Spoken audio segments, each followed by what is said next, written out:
Hello friends, this is Han Meimei. Have you ever wondered what kind of education the Prince of Imperial China should get? Today we are going to discuss this topic in the episode. The education Prince should get in Imperial China is called Confucian education. Confucian education is a basic education every prince in Imperial China should get, and it's the same situation in Korea and Vietnam. Confucian education educates the prince to be a benevolent and virtuous noble. But the crown prince of Imperial China also needed to get the Fajia philosophy education.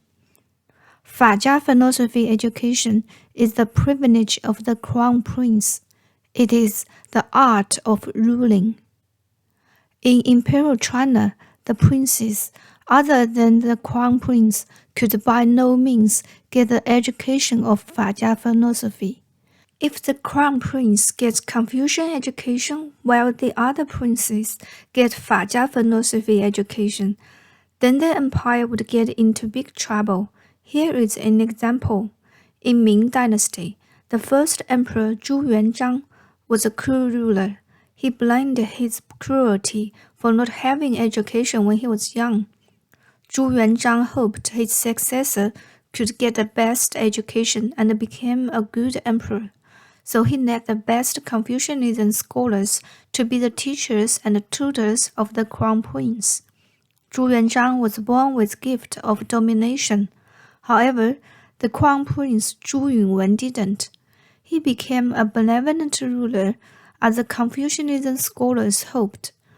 But Zhu Yuanzhang's fourth son, Zhu Di, who was most like Zhu Yuanzhang, rebelled and launched a devastating civil war. This war lasted for 3 years, bringing huge disaster to the empire. Confucian education emphasizes Li Fa, which means Confucianism code of ethics and etiquette. Confucianism code of ethics was originated from rites of Zhou. It is the unwritten law and moral standard in ancient China. Take one Confucianism code of ethics, for example. The throne should be inherited by the first son of the emperors. The consul's son did not have the right of inheritance when the emperors had sons. The etiquette education is also very important for princes. The Eastern noble etiquette is quite different from Western noble etiquette. Every move of the princes needed to be subtle, elegant, and humble. This principle comes from the Confucianism classics Shi Jing, Book of Psalms. According to the Book of Psalms, the son of the Lord should be like a beautiful jade. Jade is an expensive gemstone worn by Chinese nobles in ancient times. It has gentle and warm luster, which representing the humble and gentle character. So the manner of the princes needed to be as gentle and subtle as the jade. Now I'm going to show you some etiquettes. Greeting etiquette. Bow etiquette. This is how they accept the imperial edict or gift. Toasting etiquette. These etiquettes all came from the Confucianism classic Rites of Zhou. There are numerous etiquettes made by the Rites of Zhou. They are so complicated. By the way, in mainland China, the students of the drama academies need to take the Asian etiquette class and practice them for quite a long time.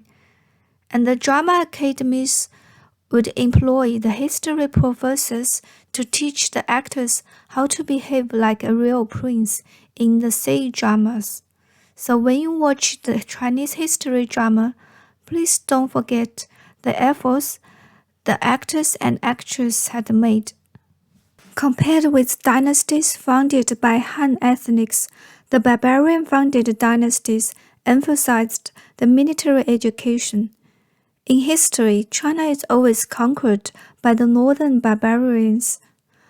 The northern barbarians were good at archery and horsemanship. They were outstanding warriors. The barbarian-founded dynasties also emphasized the administration education. Their princes need to take the military and administration responsibilities, while in the dynasties founded by Han ethnics, the princes were strictly supervised by the imperial court and the local officials. The emperor did not want his brothers to be involved in politics and the military. Qing Dynasty. The princes of Qing Dynasty needed to get to the royal study at 5 a.m. to learn Manchu language, Mongolian, and Han language. So they should get up at 4 a.m., breakfast at 7 a.m. After breakfast, the best Confucianism scholar taught them Chinese culture and Confucianism classics. After lunch, the princes needed to practice calligraphy and learn history classics such as 资治通鉴. Classes in the royal study finished at 2 p.m. Then the princes need to practice martial arts, archery, and horse riding. Their martial teachers were the best warriors. The princes did not have Saturdays or Sundays. They were allowed to have rest only 5 days a year. Qing Dynasty princes were good students. They studied very hard. When they grew up, they became masters in both pen and sword. The Qing Dynasty princes, although they were originally northern barbarians, they were fond of learning Chinese culture, classics, and history. Emperor Qianlong's 11th son, Prince Chen, was a master of calligraphy. He created a calligraphy style, Prince Chen calligraphy, Chen Qingwang Ti. This calligraphy style is still very popular today. Emperor Qianlong himself was fond of writing Han poems. He had written almost 40,000 Han poems all through his life.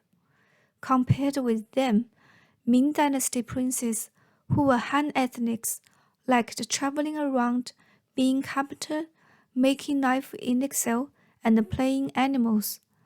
They were the naughty students in the eyes of the Confucianism scholars. In Qing Dynasty, princes were required to study law.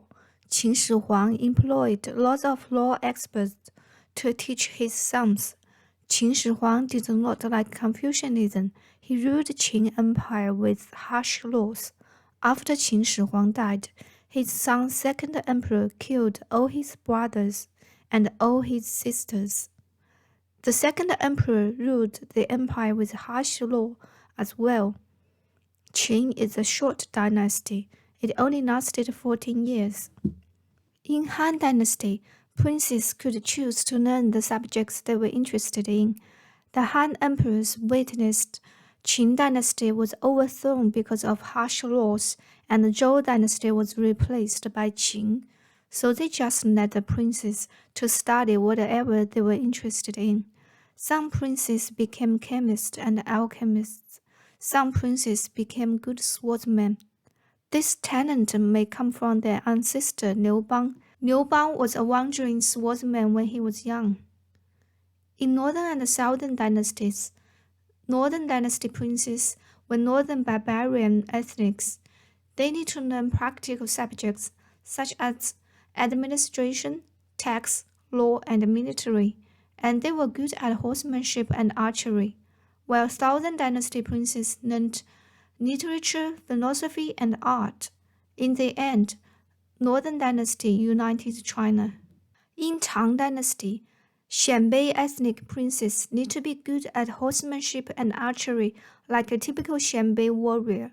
Apart from that, they need to learn quite a lot of subjects: Confucian classics, Buddhism, Taoism, literature, politics, administration, go strategy game, and so on.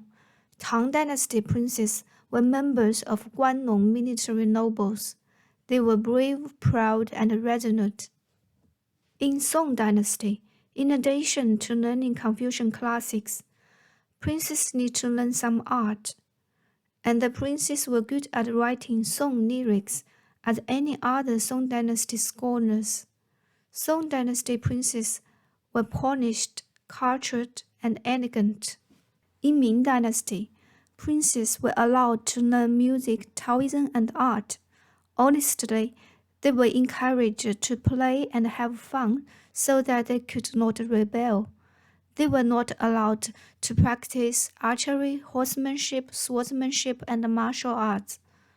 They were strictly supervised by Jin Yi, the brocade guard. Some Ming Dynasty princes became Taoism priests and musicians. The Ming Dynasty princes were quite naughty. They did lots of funny things. I will tell their stories in future.